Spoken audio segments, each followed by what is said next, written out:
તો ગરમીના કારણે આગના બનાવમાં પણ વધારો થઈ ગયો છે ત્યારે સુરતના ઉધના વિસ્તારમાં ભીષણ આગ લાગી છે। ડીજીવીસીએલ ટ્રાન્સફોર્મરમાં આગ લાગી હોવાનું સામે આવ્યું છે। જલારામનગર સોસાયટીની બહાર ભીષણ આગ લાગી છે। ટ્રાન્સફોર્મરમાં ભીષણ આગથી અફરાતફરી સર્જાઈ હતી। પાણીનો મારો ચલાવી આગને કાબૂમાં લેવામાં આવી છે। વધુ અપડેટ સાથે સંવાદદાતા મનીષ અમારી સાથે જોડાઈ ગયા છે। મનીષ, આગનો બનાવ સુરતમાં।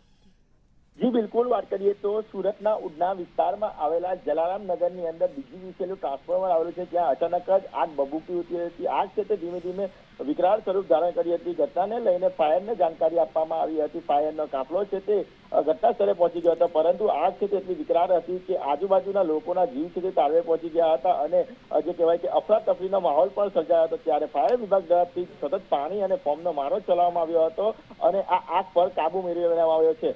ઘટનાની જે રીતના ઘટના બની છે ત્યારે આજુબાજુના જે વીજ કનેક્શન છે તે પણ જે કહેવાય કે બંધ કરી દેવામાં આવ્યા હતા, જેથી લોકોને ભારે હાલાકી વેઠવાનો વારો આવ્યો હતો। જી આભાર માહિતી માટે।